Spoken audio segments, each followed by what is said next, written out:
이게 어디서 나오는 거냐? 여러분들 봐보세요. 2000년대 이후에 지난 20년 동안에 20년 넘는 동안에 한국의 수출 증가해야 됩니다. 과거에 제가 일단 보여드리겠지만 좀 기간을 나눴어요. 금융위기 이전에는 한국 수출액이 세계 평균보다도 높았습니다. 높았어요. 이게 앞에서 얘기했던 주가 수익률이 이 당시 시기에 한국이 굉장히 더 높았던 이유가 바로 그겁니다. 주요 국가들보다. 돈을 많이 벌었다는 얘기예요. 돈을 많이 버는 거죠. 근데 금융위기 이후에 우리가 처지기 시작합니다. 아까 앞에 주가 수익률에서 처졌잖아요. 이 지표만 가지고 다 설명이 안 되는 거지만은 관련이 있다는 얘기예요. 근데 문제는 2022년 이후에 특히 2022년 대비해서 2023년도 그리고 올해 5월달까지라는 얘기는 IMF에서 집계된 전 세계 수출액이 5월달까지만 집계되어 있기 때문에 습니다. 네? 5월달까지만 아직 집계되긴 아직 국가들 중에서는 6월달 통계가 안 나온 데가 있기 때문에 네? 이거 보게 되면 어떻습니까요? 갈수록 더 지금 회복이 2022년 수준이 전 세계가 되게 회복이 안 되어지고 있는데 2022년 전 기준으로 보게 되면은 전 세계의 평균보다도 오히려 전 세계는 마이너스 2.6%인데 우리나라는 마이너스 5%잖아요. 네? 한국의 산업 경쟁력이 무너지는 것이 수출에서도 보여지고 있잖아요. 이 배경이 바로 그겁니다. 배경이 바로 이거예요. 그래서 지금 미중 갈등으로 지금 중국에 대해서 HBM도 팔지 말라는 거 아닙니까? 한국 기업들한테. 그렇죠? 이걸로 인한 그러니까 우리가 이 윤석열의 이념 주도의 이 외교가 만든 하나의 이 그 참상이잖아요. 제가 그래서 바이든이 날라와가지고 윤석열하고 그러니까 대통령 회담할 때 정상회담할 때 제가 그랬잖아요. 그 당시 유명한 얘기를 했잖아요. 유공에 나와서 큰일 났다. 대한민국의 경제와 기술을 그러니까 미국의 안보에 그러니까 하위 개념으로 편입시켰다. 네? 이런 얘기를 했잖아요. 그걸로 인한 지금 보니까 우리가 이게 그러니까는 윤석열 정권에서 치르는 지금 비용이에요. 일부 그러니까 소위 말해서 나이 드신 분들 같은 경우에 이 이념에 굉장히 경직되어 있는 분들은 중국하고는 우리가 결별해야 된다. 좀 제발 좀 무식한 소리 좀 하지 마세요. 여러분들이 사업한다고 생각을 해봐. 네? 사업한다면요 돈 버는 거 포기하겠다는 거예요. 그러니까요. 네? 돈 버는 거. 세계 2대 시장을 그러니까 포기하고서는 무슨 뭐 돈을 벌겠다는 겁니까? 나머지 시장으로 그게 다 보상이 된다면은 왜 그걸 그 전에 못 만들어요? 더 두려운 게 바로 뭐냐면 산업 체계가 지금 대지각 변동이 일어나고 있다 이거예요. 여기에 적응을 못 하고 있는 거야. 적응을 못 하면서 대한민국 경제는 침몰하고 있는 겁니다. 완전히 무너지는 거야 지금요.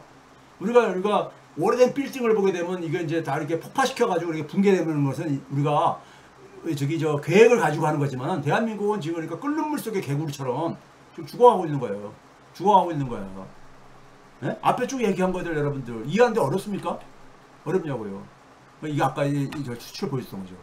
그러면 우리가 산업화 실패, 근대화 실패가 결국 뭐였습니까? 식민지 길이었잖아요. 조선시대 말에 우리가 산업화 근대 실패 길을 우리가 그게 바로 20세기에 우리가 불행이었잖아요. 식민지와 전쟁, 분단 이거였잖아요. 네? 4차 산업혁명 시기에 지금 이루어지고 있는 산업재편의 지각변동에 대해서 이거를 그러니까 우리가 적응을 못하면은 우리한테 뭐가 기대하고 있냐 이거예요. 산업화 실패에 대한 복기를 한번 해봅시다. 영국의 산업화 근대화가 성공할 수 있었던 이유는 뭔지 아세요? 1800년대를 대영제국의 시대라고 그러죠. 대영제국이 가능했던 것은 바로 뭡니까? 군사력과 파운드의 힘이었습니다. 그게 바로 뭐예요? 산업혁명이죠. 기술혁신이었었죠. 그렇죠? 그래가지고 선진국형 산업경쟁력을 산업화를 만든 거 아닙니까? 가장 교과서적인 그러니까 산업체계를 만든 거 아닙니까? 자기 완결형 산업체계를 구축한 거잖아요. 이 산업혁명과 기술혁신이 가능했던 게 바로 뭡니까? 이거를 일반 경제학자들은 몰라요.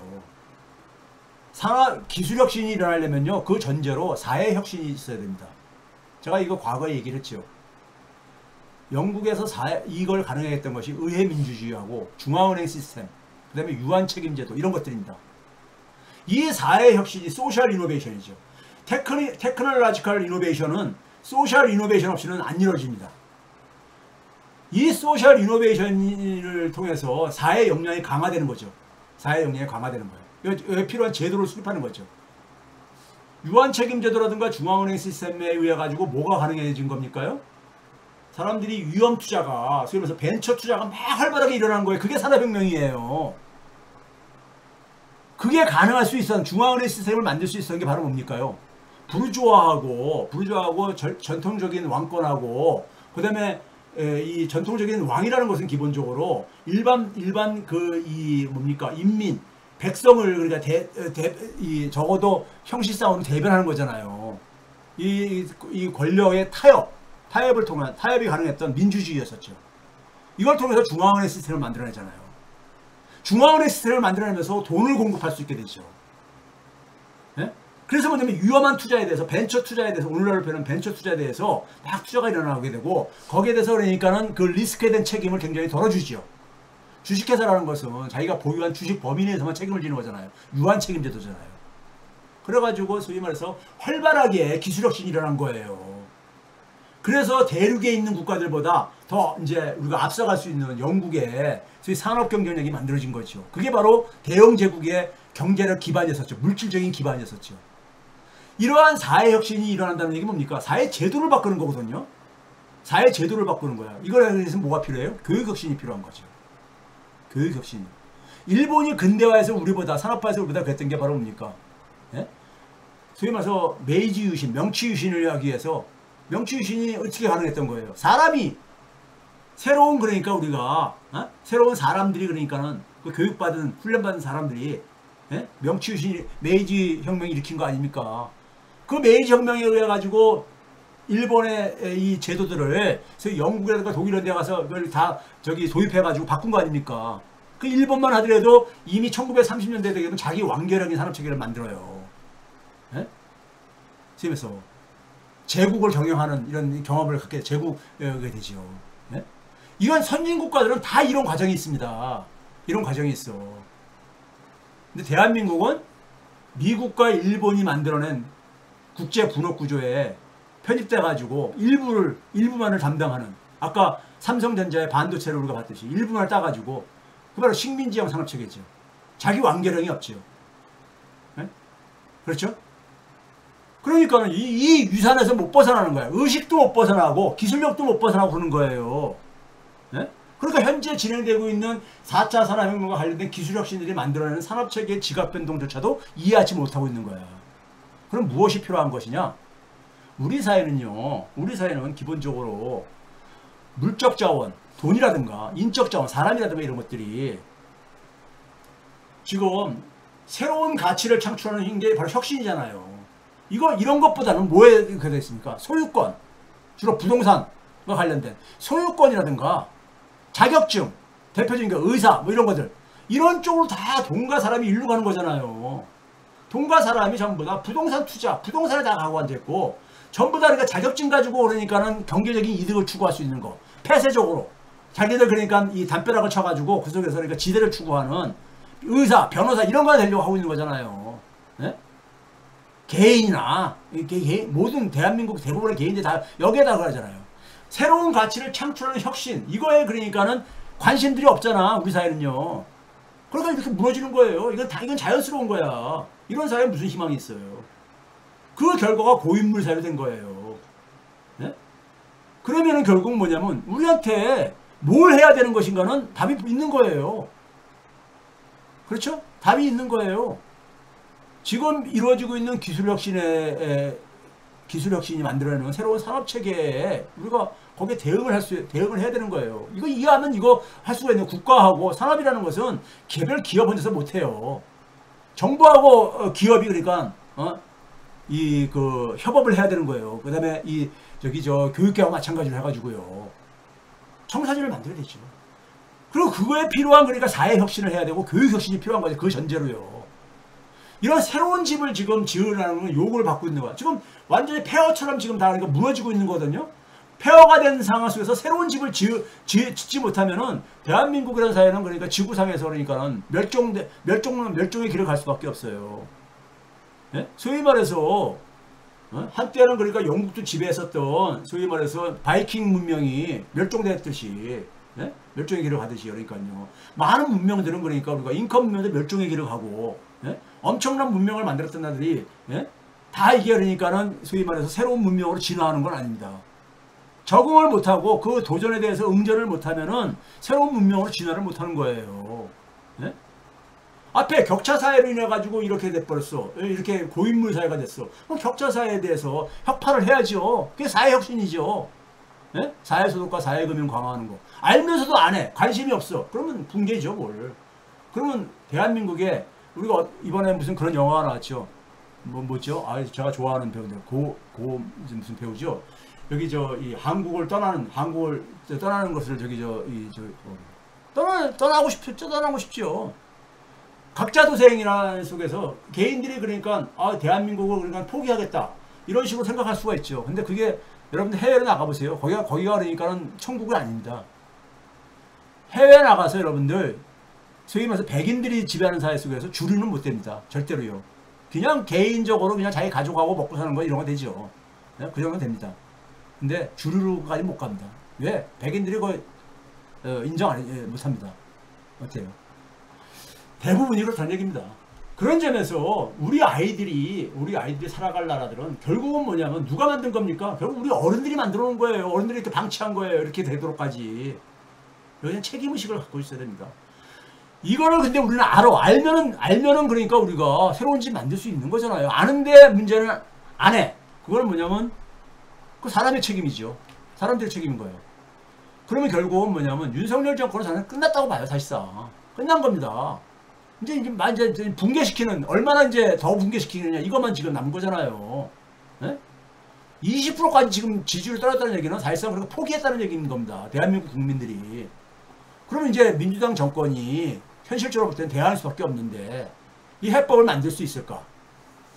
해법을 만들 수 있을까? 국회의원들 이번에 민주당 우리가 이 국회의원 공천 과정이라든가 그다음에 무슨 이 여러 과정을 봤듯이 당원 민주주의가 지금보다 훨씬 더 강화가 안 되는 이상에는요 국회의원들 딴주머니 찹니다. 그렇게 될 수밖에 없어. 그 자리가 그렇게 만들어 사람을. 그 자리가요. 대부분 사람들은 그렇습니다. 대부분 정치인들이요. 귀족으로 만들어버려. 원래 그렇지 않은 사람들도 그렇게 만들어버려요. 귀족으로.